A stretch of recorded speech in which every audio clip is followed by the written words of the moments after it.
standing here trackside in the bleacher section and ran into Perry Mayfield. He's actually Ryan Maifield's father. And you might have been to more Cactus Classics than anyone in the building. Oh, you think so? Probably have. I don't know. I think I was trying to figure it out. I think it's 24. Yeah. So. When was your first one? The first Cactus. Yeah. So that was, I don't know the year. I don't remember.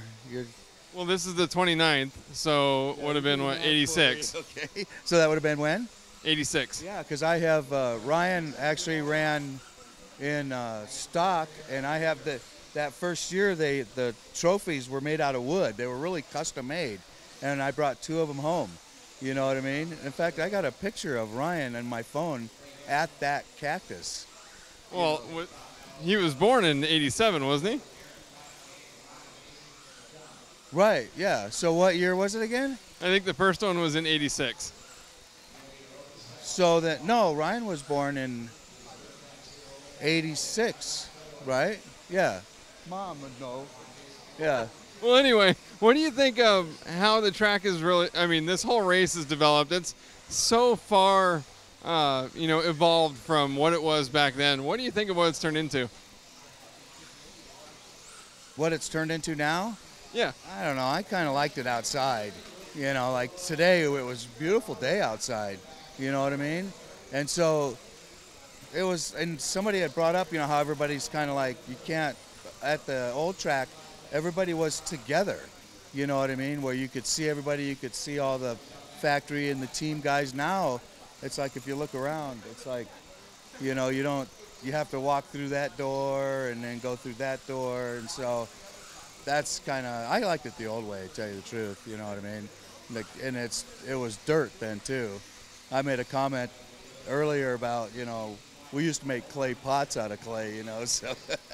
But I know everybody indoor runs clay now, you know what I mean? But anyway, back to the first Cactus. I ran the first Cactus, and then Ryan was born. And then I didn't run for, I think, about 4 or 5 years while we were raising Ryan. And then on his 6th birthday, I bought a truck. And then we came to that Cactus then, his first Cactus. So then he was running in 2-wheel stock. And so, I still have those trophies now. And at the Nitro Challenge, a guy come up to me and he showed me a video of that race that his uncle had showed. And so you can see Ryan standing in the little handicap spot, and it was so cute because he was like, 3.5 feet tall, and he looks up at this guy, and he's just got this really beautiful look on his face, this little boy like in heaven. And then he looks up at this guy, you know what I mean? And then, so then you hear the buzzer and they start racing, you know what I mean? And it was just like, it brought back such a feel of what really brought us into it, because I saw that again, 20 years later, and it was like, I don't know, man, it really warmed my heart. It really warmed my heart, because to see that awe, because I'm not kidding, he went just like this, and then just like this, and you could see it in his face, like, all right, guys, we're going to have fun. You know what I mean? And so anyway, but you're right. I ran the first one, and then Tanya got pregnant, and then it was on his 6th birthday we came to that one. And I remember bringing him, and I asked permission, because he was so little, can kids do this? And so he's like, yeah, no problem. You know what I mean? So that's how that began. So. Did you ever think when you bought your son his first radio control car that he would someday not only do it for a living but be a multi-time national champion? No, I really didn't. I knew he was going to be good at it, because the first race I took him to was just a club race, and it was just a novice division. You know what I mean? And I think he came in like 2nd. You know what I mean? And then, like I said, it was all adults then. You know what I mean? And so I was like, wow, this is pretty cool. You know what I mean? So we just kept doing it.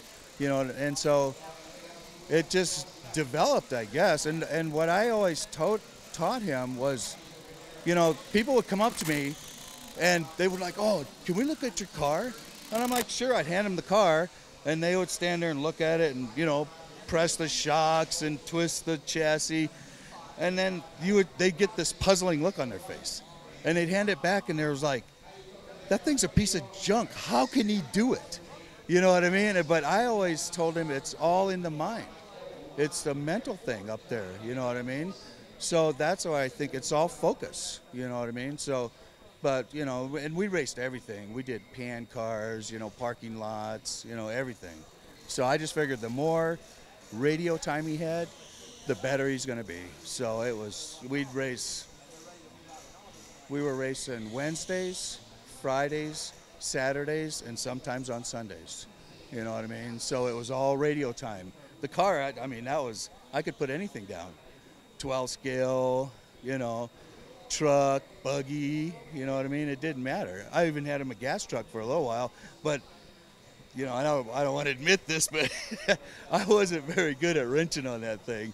So most of the time I'd get the thing started, you know what I mean? And there were 4-minute races then, and it would run for like 2.5 minutes, you know, and then it would flame out, you know, and then I'd spend the rest of another minute trying to get this thing going, you know, and he would just be so patient up there, you know, waiting. And so anyway, but that's, yeah, I never thought he'd get where he is now, but I'm so proud of him, so proud of him. How cool was it at the Nitro Challenge? I mean, it's not the first time he won that race, but first time he goes out there with a TLR buggy. I know that you were out in the crowd watching, and man, when he crossed the finish line, or when he made the pass on Cavalieri and then crossed the finish line, and you know the whole track is surrounded by people. He's obviously the favorite in Arizona, and the whole place went nuts. How do you feel like that when you watch him cross the finish line and win a big event? Well, you know what? I don't have a computer or anything like that. I'm totally old school, okay? So somebody showed me a Facebook picture of me, and I was like, I thought I looked like a madman, but it was when he made that pass. And all I remember was screaming was just, don't lose it, don't lose it. You know what I mean? And that's how they have me like that. You know what I mean? Keep it, keep it. And when he crossed, I was like, well, I broke through the crowd so I could give him a huge hug.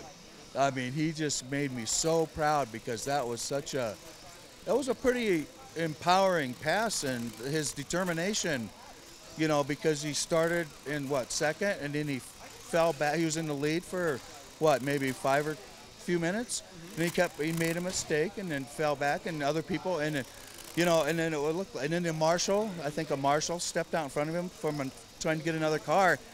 And so then I got like, oh man, I'm just gonna have to be quiet now because he needs to refocus.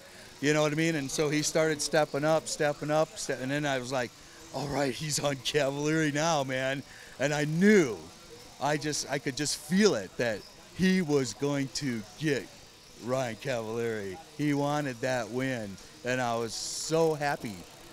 I mean, I don't know if you can see it still, but I still am hyped about that because it was really cool. I really enjoyed it, man. Yeah. It was very cool, and we hope you'll be here tomorrow. Watch him go for his 5th straight 4-wheel drive title at the Cactus Classic. That kind of record's unheard of. Thank you so much, Perry. Thank you. I appreciate it very much. Appreciate it. That's Perry Maifield, Ryan Maifield's father. His son is one of the most successful people in Cactus Classic history.